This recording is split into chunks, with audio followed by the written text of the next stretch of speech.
conséquente. Nous n'imaginons pas vraiment une coupure avec la France. Et les anti-indépendantistes sont très majoritaires.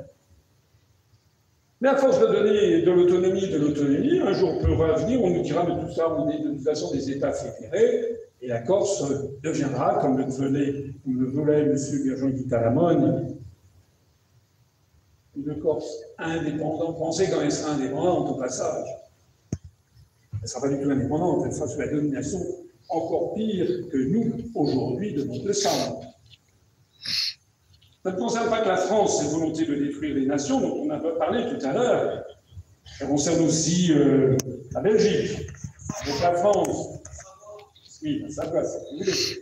C'est vrai que j'ai eu un appel, j'ai reçu un cours, j'ai été le président de la République de Savoie. Ça m'a reproché un certain nombre de choses.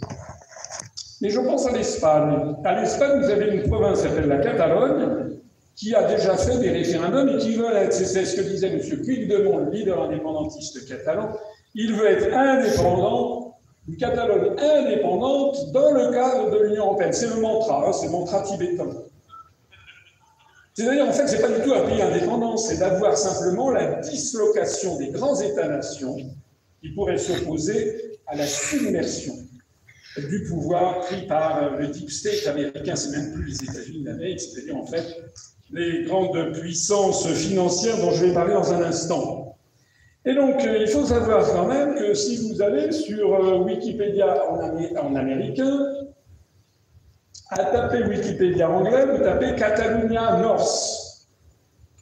C-A-T-A-L-L-Y-A, North en anglais, N-O-R-T-H. Vous aurez la surprise de découvrir le département français des Pyrénées-Orientales, puisque tous ces indépendantistes nous expliquent eh bien que, en fait, le mal vient de plus loin, comme disait Phèdre dans Racine, mon mal vient de plus loin, tout le mal vient du traité des Pyrénées de 1659, Mazarin très méchant, etc., etc.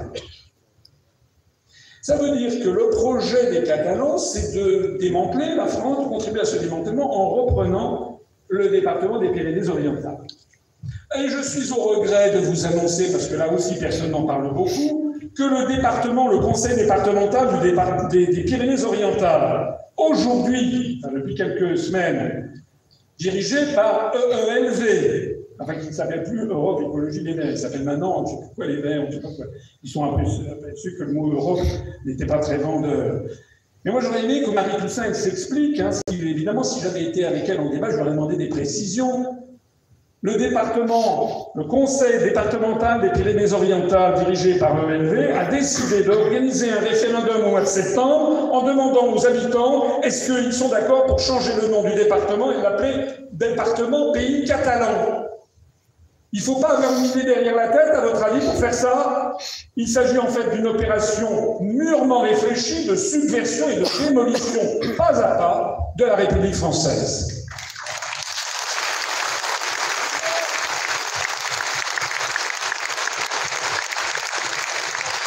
Et qui le dit d'ailleurs? Qui le dit? Bardella? Marion Maréchal? Bellamy? Mélenchon? Personne. C'est la loi du silence sur cette affaire qui concerne quand même l'avenir même de notre pays.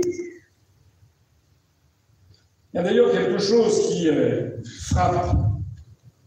C'est que dans ces débats, on ne demande jamais aux gens qui se présentent d'abord de nous faire un bilan de leurs actions. On a quand même comme tête de liste plusieurs candidats qui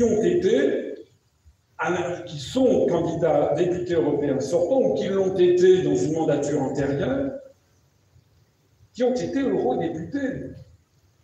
En règle générale, ils ont en général brillé par leur absence, brillé par leur manque de travail, et puis surtout, à quoi ça a servi ce qu'ils ont fait? Alors certes, c'est Manon Aubry, je crois, qui a la palme de celle qui a le plus travaillé au Parlement européen de ça, mais ça a servi à quoi? En fait, en quoi ils ont empêché la destruction du pays de s'accélérer? J'ai déjà eu l'occasion de le dire, et je le redis ici.